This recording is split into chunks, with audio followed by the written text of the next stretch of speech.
Hello and I welcome all my dear students at Learn Karo class 11 and 12. I hope all of you are hale and hearty, safe and sanitized. मैं हूँ श्रेया आपकी educator और आज के session में हम लोग डिस्कस करेंगे आपके सिलेबस के chapter that is change and development in industrial society के NCERT question and answers. Clear? इससे पहले हम बाकी सभी चैप्टर्स के NCERT question and answers already discuss कर चुके हैं, जिसमें क्या आता है आपका structural change, cultural change and development in rural society के एनसीईआरटी क्वेश्चन एंड आंसर्स हम लोग ऑलरेडी कवर कर चुके हैं। तो अगर आप लोगों ने अब तक उन्हें नहीं देखा है तो फिर लिंक डिस्क्रिप्शन बॉक्स में प्रोवाइडेड है, सेपरेट प्लेलिस्ट बनी हुई है, आप लोग वहां से जाके एनसीईआरटी क्वेश्चन एंड आंसर्स भी कवर कर सकते हो। ठीक है, चलो फिर स्टार्ट करते हैं change and development in industrial society, जो कि आपका टर्म 2 का चैप्टर है, चैप्टर नंबर 4, राइट। तो उसके एनसीईआरटी क्वेश्चन एंड आंसर्स फटाफट से कवर कर लेते हैं। फर्स्ट क्वेश्चन है आपके सामने, choose any occupation you see around you. आपको वैसे तो आप कोई भी ऑक्यूपेशन चूज कर सकते हो जो भी आप आसपास देखते हो, लेकिन क्योंकि हमने पूरे चैप्टर में इंडस्ट्रियल सोसाइटी के बारे में बात करा है, इसलिए मैंने यहाँ पर चूज करा है एक industrial worker, right. So and describe it along the following lines. और उस पर्टिकुलर ऑक्यूपेशन जो भी आप चूज करोगे, जो कि मैंने यहाँ पर इंडस्ट्रियल वर्कर का चूज करा है, उसको आपको पर्टिकुलर डोमेन्स में डिस्क्राइब करना है। फर्स्ट क्या है?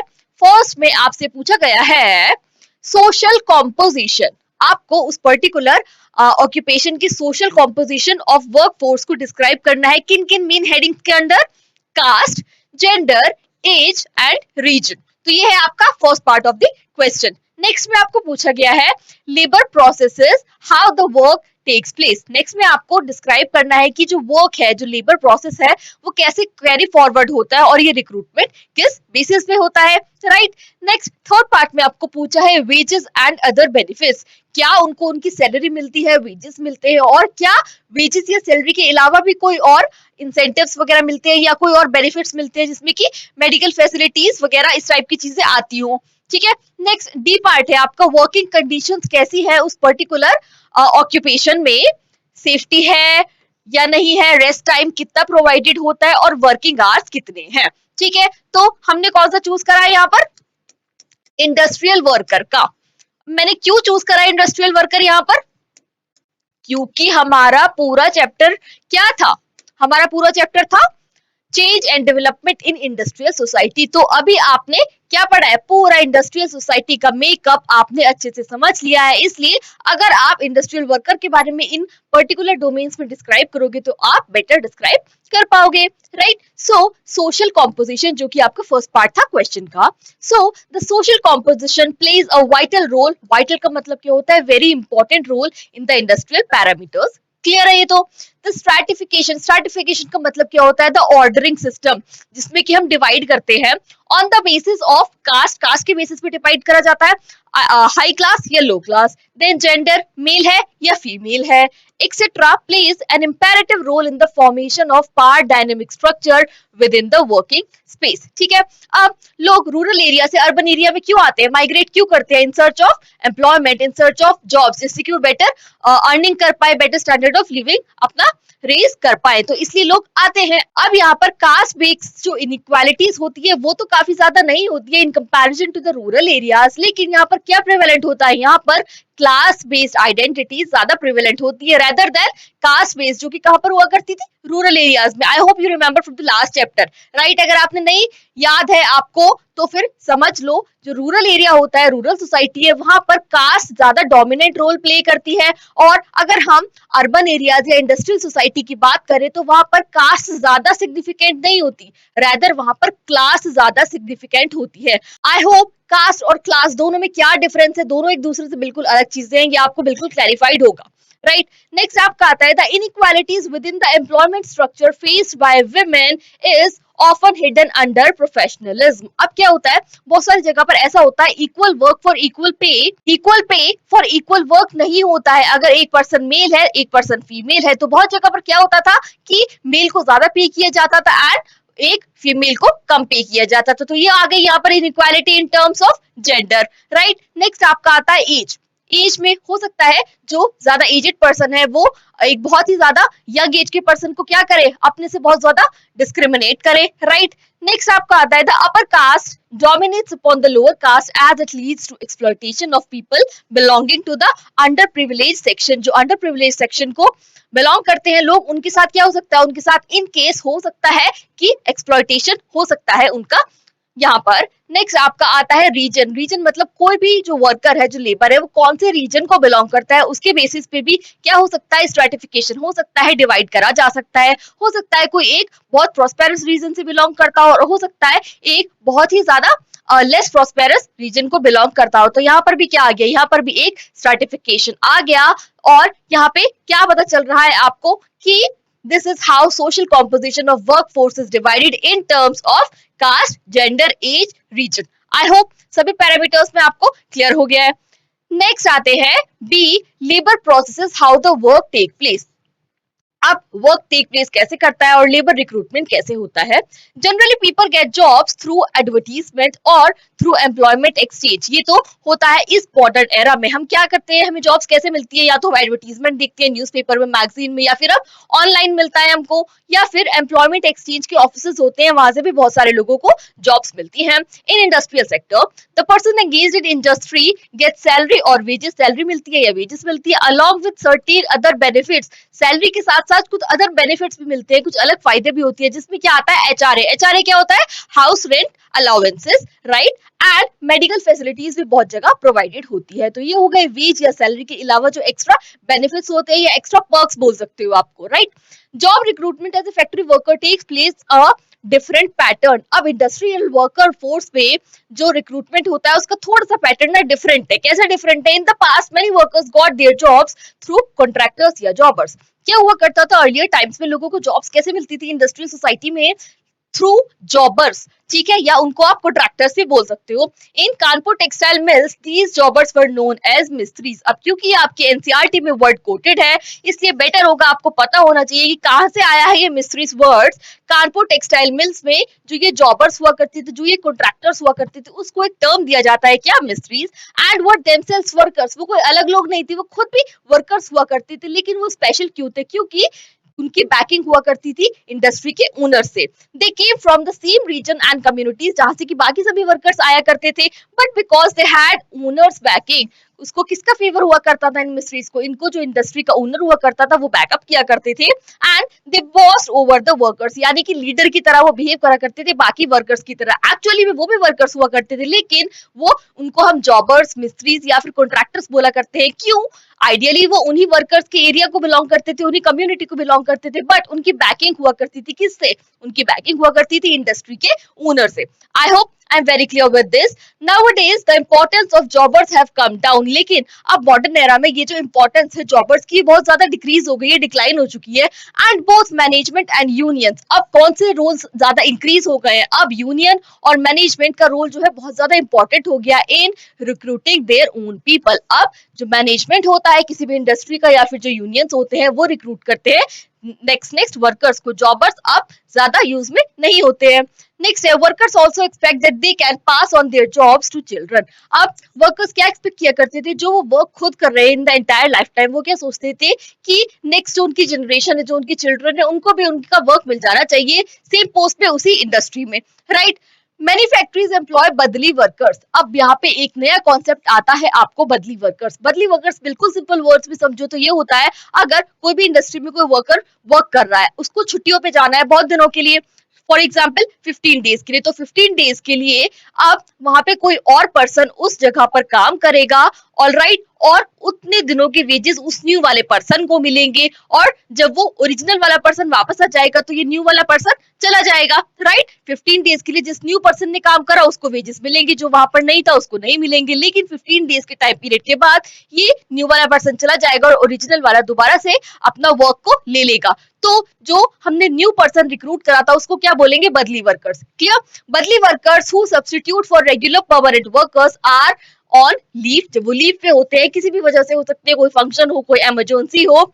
Many of these बदली workers have actually worked for many years for the same company but are not given the status and security. अब मैंने तो आपको 15 डेज का सिर्फ एग्जाम्पल दिया था, लेकिन हो सकता है बहुत सारे बदली वर्कर्स ने बहुत ज्यादा टाइम पीरियड तक एक पर्टिकुलर इंडस्ट्री में काम करा हो, लेकिन वो बदली वर्कर्स ही रहते हैं, उनको एक स्टेटस परमानेंट वर्कर का कभी नहीं मिलता है, एंड ना उनको स्टेटस मिलता है ना उनको सिक्योरिटी प्रोवाइड होती है. This is what is called contract work in the organise sector. और ये बदली वर्कर वाला कॉन्सेप्ट जिन बच्चों को अच्छे से समझ आ गया है वो लिख सकते हैं एक शॉर्ट नोट अगर आता है contract work in the organisation sector, I mean organise sector.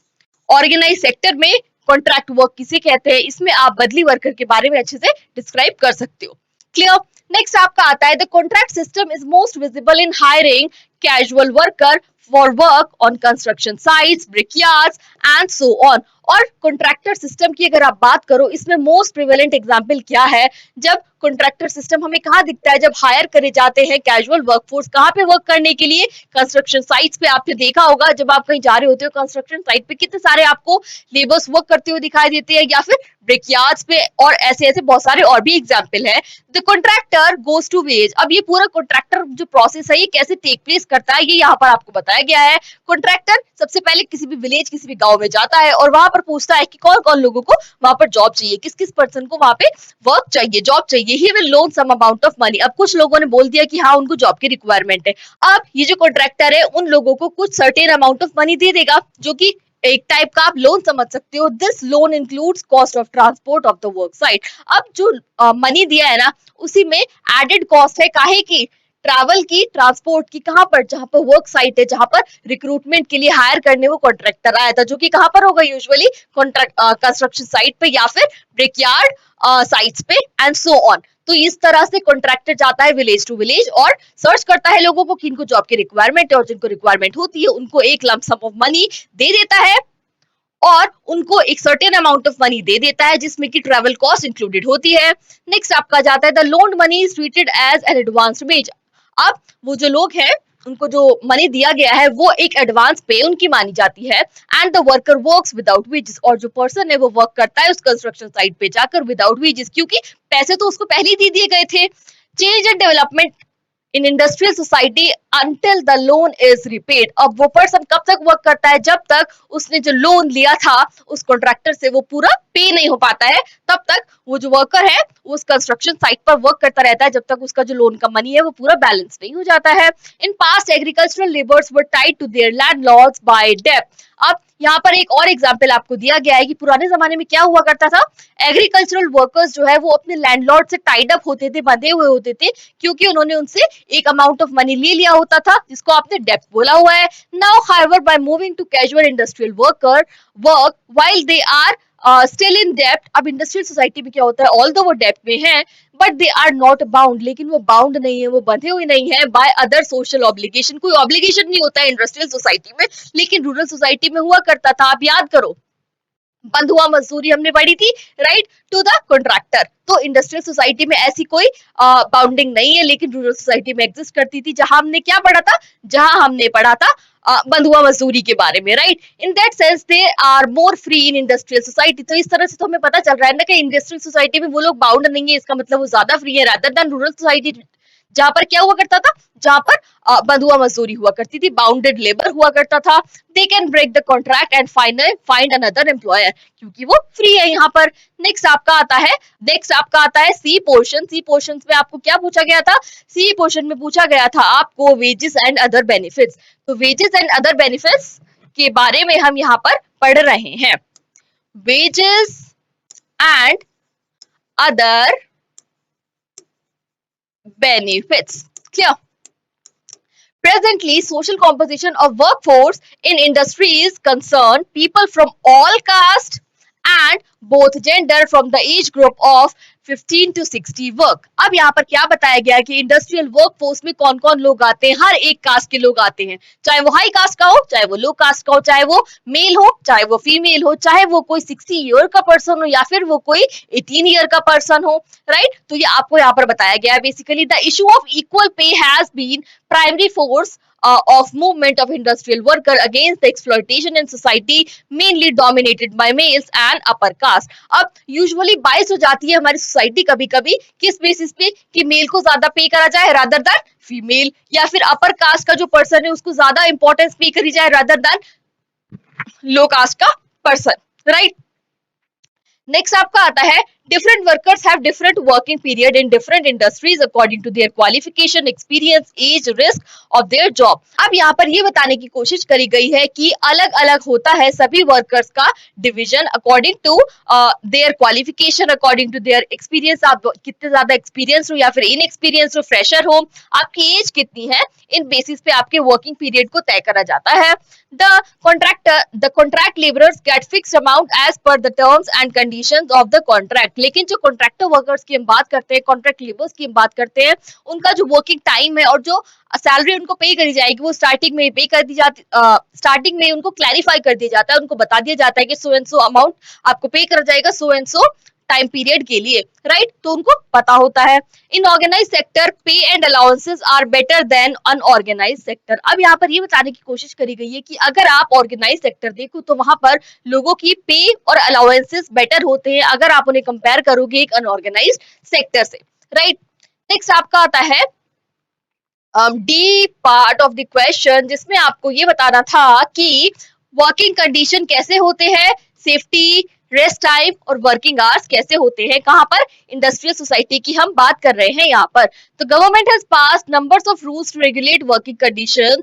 The mine act 1952 NCERT में, इसलिए आपको पता होना चाहिए, माइन एक्ट पास करा गया था इन 1952 ईयर में, जिसमें कि मैक्सिमम नंबर ऑफ आवर एक पर्सन को वर्क करना चाहिए वो स्पेसिफाई कर दिया गया था। इन अ वीक, एक वीकली एक पर्सन कितना मैक्सिमम वर्क कर सकता है वो स्पेसिफाई करा गया था। दे नीडेड टू पे ओवर टाइम, और अगर किसी पर्सन से ओवर टाइम कराया जाता है तो उसको सैलरी के अलावा एक्स्ट्रा मनी पे करना होगा, ये यहाँ पर बताया गया था।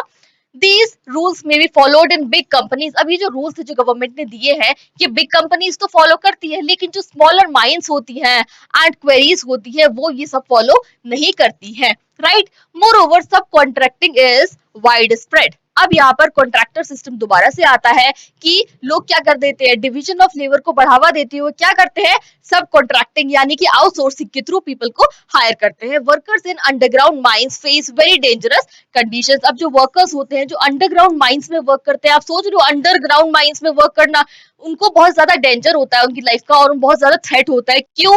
Due to flooding, due to fire, collapse of roof and sides. अब कुछ भी हो सकता है, अगर एक वर्कर जो है वो अंडरग्राउंड वर्क कर रहा है, वहां की रूफ कोलैप्स हो जाती है ड्यू टू सम और द अदर रीजन, या फिर साइड्स कोलैप्स हो जाती है, तो ये क्या है, ये उसकी लाइफ को थ्रेट है।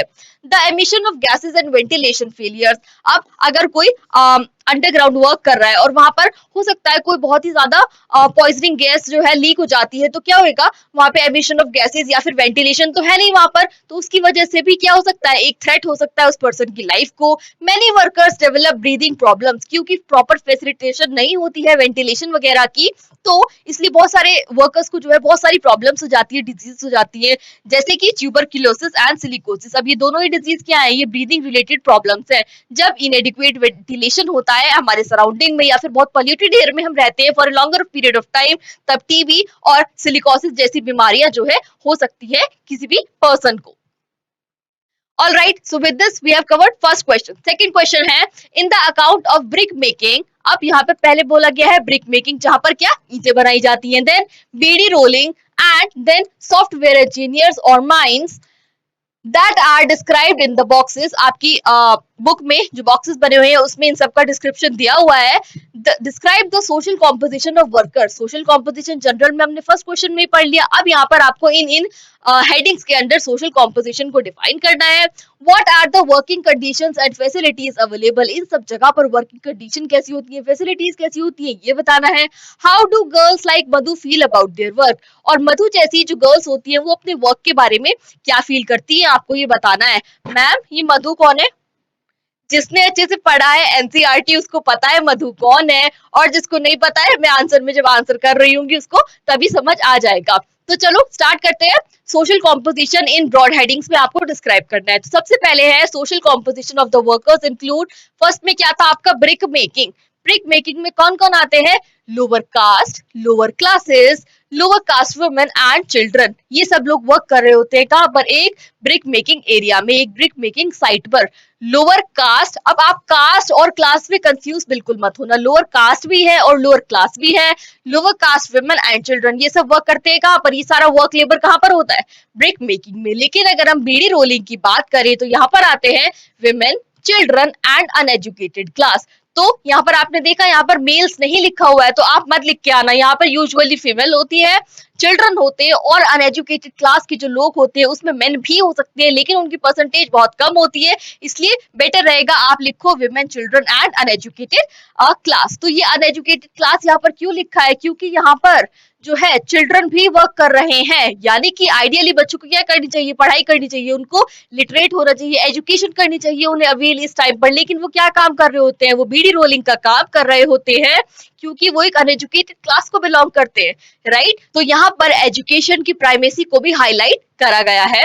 नेक्स्ट है सॉफ्टवेयर इंजीनियर्स, इसमें कौन आते हैं, educated women and educated main. तो दोनों ही एजुकेटेड, चाहे मेन हो चाहे विमेन हो, वो कहाँ वर्क कर रहे होते हैं, वो सॉफ्टवेयर इंजीनियर्स की तरह वर्क कर रहे होते हैं। एंड देन अपर कास्ट, अगर यहाँ पर अपर कास्ट लिखा है तो ये मत सोचना कि सिर्फ अपर कास्ट ही वर्क करती है, ये है कि ओल्डन टाइम्स में क्या हुआ करता था, ज्यादा मेजोरिटी बेसिस पर, तो तब हुआ करता था कि अपर कास्ट के लोग कहाँ वर्क करा करते थे, सॉफ्टवेयर इंजीनियर्स की फील्ड में। लेकिन अब ऐसा नहीं होता है, अब हर एक क्लास का जो पर्सन होते हैं वो इंडिविजुअल्स होते हैं, वो वर्क कर रहे होते हैं एज सॉफ्टवेयर इंजीनियर्स, राइट। अब यहाँ पर जब मैं सॉफ्टवेयर इंजीनियर्स की बात कर रही हूँ तो आप आईटी सेक्टर से रिलेट कर सकते हो। नेक्स्ट आपका आता है माइंस, माइंस में कौन लोग आपको वर्क करते हुए देखेंगे, usually lower caste and uneducated class, ठीक है।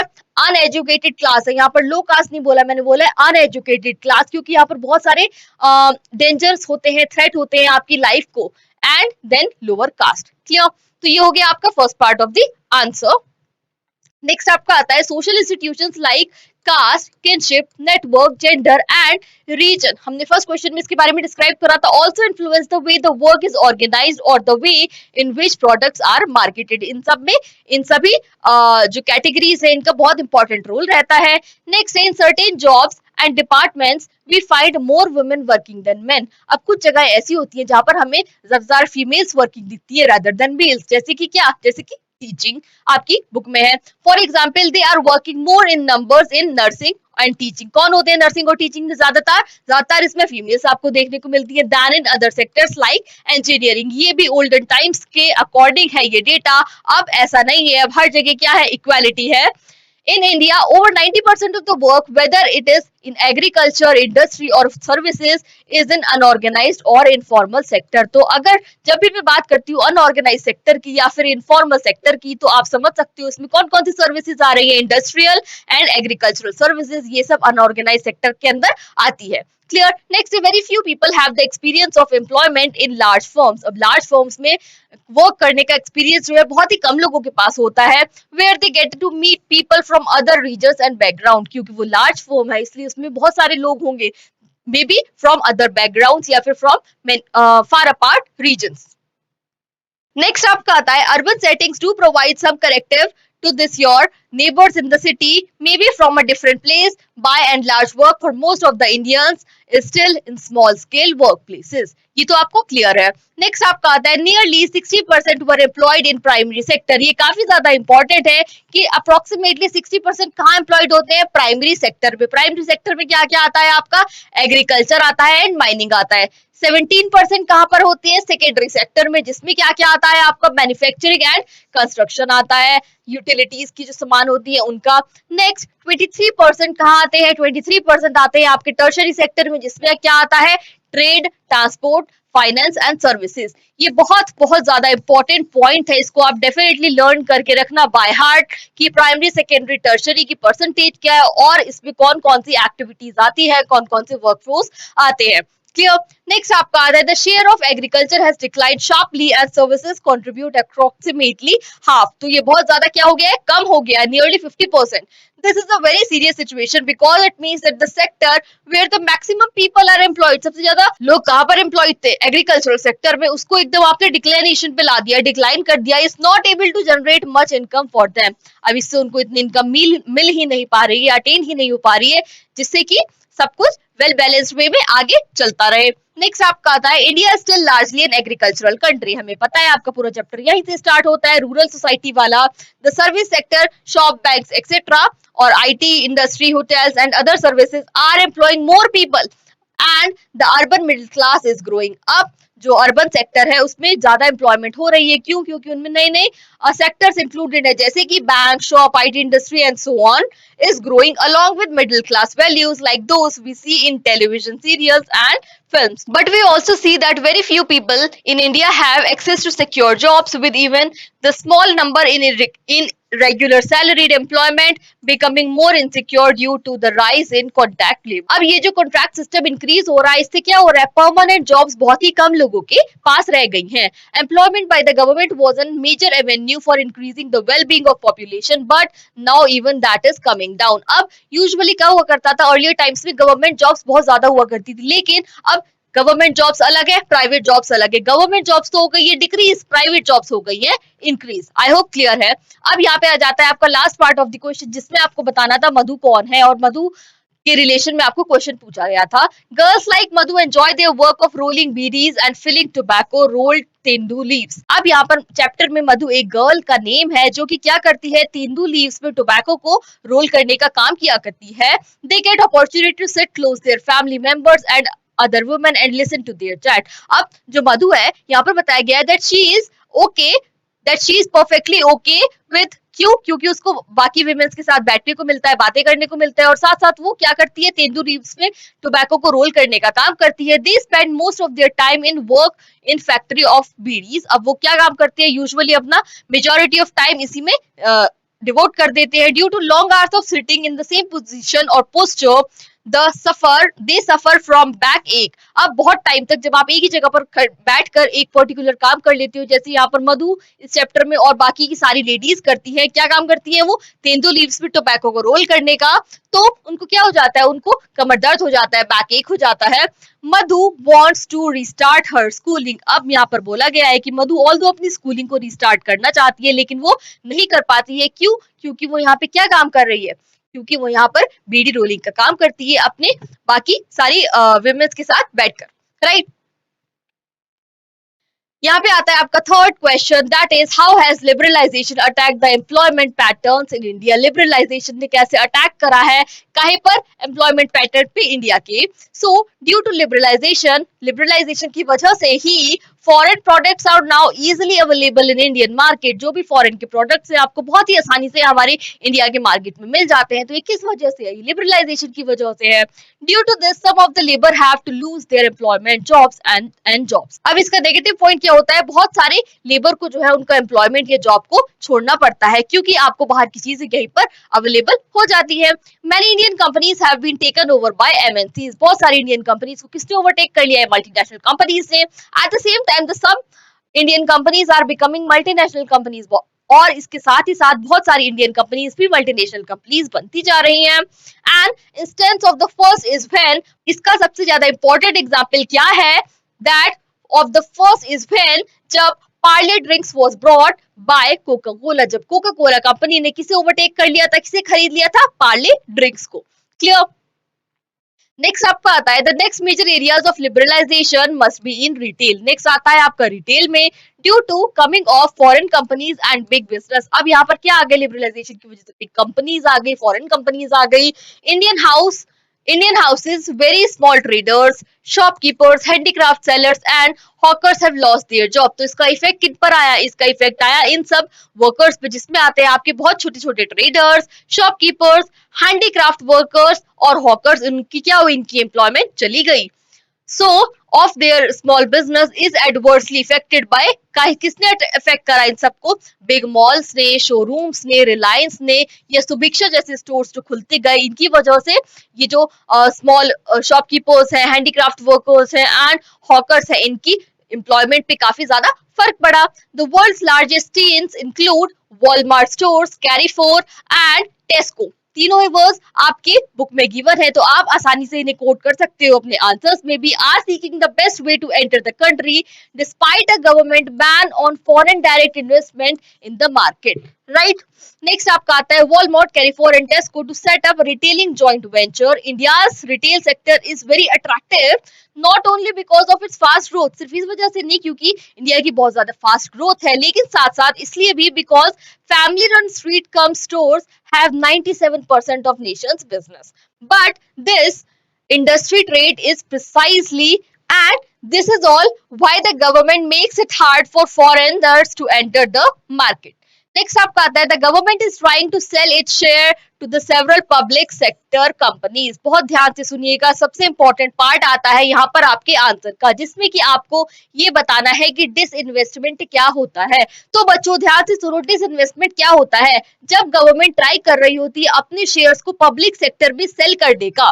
The government is trying to sell its share in several public sectors companies, a process which is known as disinvestment. Disinvestment हर एक बच्चे को बिल्कुल क्लियर हो जाना चाहिए कि क्या होता है, अपने आंसर में आप डेफिनेटली इंक्लूड करोगे। Many government workers are scared that their jobs will be lost disinvestment अगर हो गया तो। बहुत सारे लोगों को डर रहता है कि अगर कंप्लीटली गवर्नमेंट ने अपने शेयर्स को पब्लिक कर दिया तो उनकी जॉब्स जो है वो चली जाएंगी। ऑल राइट, आगे चलते हैं। आगे इसमें बताया गया है companies are reducing the number of permanent employ. अब हर एक कंपनी क्या कर रही है, परमानेंट एम्प्लॉयज का जो नंबर है उन्हें तो क्या कर रही है, उन्हें कर रही है कम, इनको कर रही है कम। और क्या बढ़ा रही है, outsourcing their work to smaller companies और इवन टू होम्स। और क्या कर रही है, आउटसोर्सिंग को बढ़ावा दे रही है और परमानेंट एम्प्लॉयज को कम कर रही है। For multinational companies, this outsourcing is done across the globe, with developing countries like India providing cheap labor। क्योंकि यहाँ पर क्या मिलता है, cheap labor provided हो जाता है आसानी से। It is more difficult for trade unions to organize in smaller firms। अब यहाँ पर आउटसोर्सिंग करी जा रही है ना, तो इससे स्मॉलर फर्म्स को बढ़ावा दिया जा रहा है। क्यों बढ़ावा दिया जा रहा है, क्योंकि स्मॉलर फर्म्स में ट्रेड यूनियंस का बनना बिल्कुल आसान नहीं होता है, रादर बहुत ज्यादा डिफिकल्ट होता है, तो वो नहीं बन पाएंगी। क्लियर?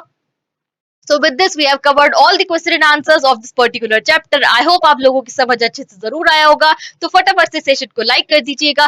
कोई भी डाउट हो, डिफिकल्टी हो, क्वेरी हो, मुझसे कमेंट सेक्शन में पूछ सकते हैं। डेफिनेटली मैं आपकी हर एक क्वेरी का आंसर कर रही होंगी। All right, by Learn Karo Premium subscription, you can attend live classes from anywhere, anytime. You may avail the entire study material in the PDF format, and you may also attend live tests, quizzes, and assignments too. So definitely download कीजिए हमारा official app learn करो the live learning app, and you may also join us on Telegram, ताकि आप सभी बच्चों को timely notifications मिलते रहे। With this I am ending up this session here, and I will meet you all in the next session with the next important topic. Till that time, keep studying, keep practicing, take care, all the best, bye bye।